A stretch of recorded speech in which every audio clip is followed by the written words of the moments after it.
বিসমিল্লাহির রহমানির রহিম। প্রিয় বন্ধুগণ, আমার দেশের অনেক মানুষ দুর্বলতায় ভুগে, বিশেষত আমার মা বোনরা শারীরিক দুর্বলতায় ভুগে বিভিন্ন ডাক্তারের কাছে যায়। ডাক্তার তখন হোমিওপ্যাথি নিয়ে এতটা গবেষণা না করে বিভিন্ন আয়ুর্বেদিক কোম্পানির আলতু ফালতু ভিটামিন ফাইল কয়েকটা দড়িয়ে দেয়।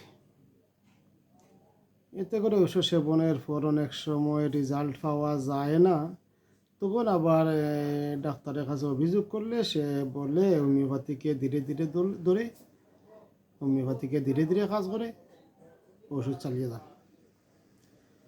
এইভাবে রুগীরা টাকা খরচ করে ঠিকমতো রেজাল্ট পায় না, শেষে হোমিওপ্যাথির বদনাম হয়। বলতে বাধ্য হয় যে হোমিওপ্যাথিক ওষুধে ঠিকমতো কাজ করে না। আসলে হোমিওপ্যাথিতে অনেক ভালো ভালো ভিটামিন ওষুধ আছে, যেগুলি নিয়ে গবেষণা করতে হবে, জানতে হবে, বুঝতে হবে, ওষুধটা চিনতে হবে। এমতাবস্থায় যারা হোমিওপ্যাথিক নিয়ে গবেষণা করতে চায় তাদের উদ্দেশ্যে বলতে চাই, ডাক্তার কেন্ট মহোদয়ের রেপার্টরি গাঠান। রেপার্টরিতে দুর্বলতার অনেক ওষুধ আছে, সেগুলো নিয়ে গবেষণা করেন, দেখতে পাবেন হোমিওপ্যাথিতে দুর্বলতার অনেক ওষুধ আছে। এমতাবস্থায় আমি দুর্বলতার একটি ওষুধ নিয়ে একটু আলোচনা করতে চাই। সেটা হলো নেট্টাম কার্ভ। এই নেট্টাম কার্ভ সম্পর্কে আমি ভারতের বিখ্যাত লেখক ডাক্তার নরেন্দ্র বন্দ্যোপাধ্যায়ের বইতে একটু দেখাতে চাই। দুর্বলতার জন্য, বিশেষত আমার মা বোনদের দুর্বলতার জন্য নেট্টাম কার্ভ সহ হোমিওপ্যাথিতে কত ভালো ওষুধ আছে, সেটা আমি একটা মেডিসিন দিয়ে একটু বোঝাতে চাই। তো দেখেন, এই কেন নেট্টাম কার্ভ। নেট্টাম কার্ভ স্নায়বিক দুর্বলতা ও মানসিক অবসাদ, এইটা হলো নেট্টাম কার্ভের প্রথম কথা। স্নায়বিক দুর্বলতা বা মানসিক অবসাদ নেট্টাম কার্ভে এত প্রবলভাবে দেখা দেয় যে সে কোনো বিষয়ে কিছু চিন্তা করিতে পারে না, কোনোরূপ গোলমাল পছন্দ করে না। এমনকি তাহার সম্মুখে বসিয়া কেউ কোনো আলাপ আলোচনা করিতে থাকিলেও তাহার অস্বস্তি বোধ হইতে থাকে। গান বাজনা অসহ্য। আপনারা সকলেই জানেন, যেখানে গান নাই সেখানে প্রাণ নাই।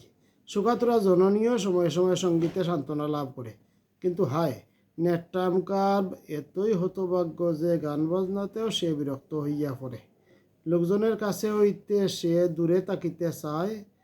কোনো কথা, কোনো চিন্তাই তাহার কাছে প্রীতিপ্রদ নহে, বরং তাহাতে সে বেশি কষ্টবোধ করিতে থাকে। আহারে বিহারে সদাই অস্বস্তি, শারীরিক ধর্ম পালনে সম্পূর্ণ অনুপযুক্ত, আতঙ্ক ও বিষণ্ণতা, কোনো কিছু চিন্তা করিতে গেলে মাথা ব্যথা, ঝড় বৃষ্টির সম্ভাবনায় উদ্বেগ ও অস্থিরতা।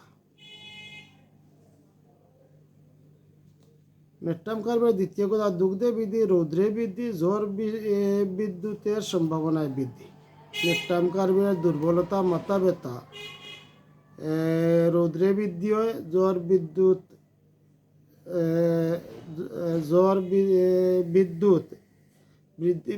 বৃদ্ধির সম্ভাবনায় বৃদ্ধি পায়। দুগ্ধে বৃদ্ধি পায়, দুগ্ধে নেট্টাম কার্ভের গ্যাস বৃদ্ধি পায়, এবং গ্যাস বৃদ্ধি পেলে শারীরিক দুর্বলতা, মাথা ব্যথাও বৃদ্ধি পায়। নেট্টাম কার্ভ রোগীর ঠান্ডা সহ্য হয় না, এবং পায়ের গোছে দুর্বলতা তাকে, সহজে পা মচকাইয়া যায়।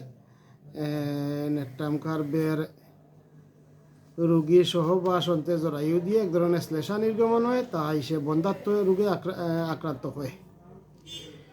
নেট্টাম কার্ভের রোগীরা প্রায় সময় বন্ধ্যাত্ব হয়, কারণ সহবাস অন্তে তাদের এক ধরনের শ্লেষা নির্গমন হয়, যে শ্লেষা নির্গমনের কারণে গর্ভ হয় না, এরা বন্ধ্যাত্ব রোগে আক্রান্ত হয়। এই হলো নেট্টাম কার্ভ রোগীর দুর্বলতার যে হোমিওপ্যাথিক ব্যবহারিক যে সিমটম, এই সিমটমগুলো বললাম। এই সিমটমগুলোর ভিত্তিতে এই সিমটমগুলোর উপরে বেস করে যদি নেকটামকার ব্যবহার করা যায় দুর্বলতায় আলহামদুলিল্লাহ খুবই সুন্দর রেজাল্ট দিবে। অতি সহজে একজন মানুষের দুর্বলতা চলে যাবে। তাই আমার হোমিও বন্ধুদের অনুরোধ, এভাবেই হোমিওপ্যাথি নিয়ে গবেষণা করে। হোমিওপ্যাথিতে দুর্বলতার অনেক ওষুধ আছে, সব ওষুধ নিয়ে এভাবেই গবেষণা করে দুর্বলতার ওষুধগুলোকে মনের মধ্যে সবসময় গেঁথে রাখবেন এবং রোগী আসলে পূর্ণাঙ্গ লক্ষণ নিয়ে উপযুক্ত সময়ে উপযুক্ত মেডিসিন দিতে পারলে দেখবেন হোমিওপ্যাথি ওষুধে দুর্বলতার কত সুন্দর কাজ করে।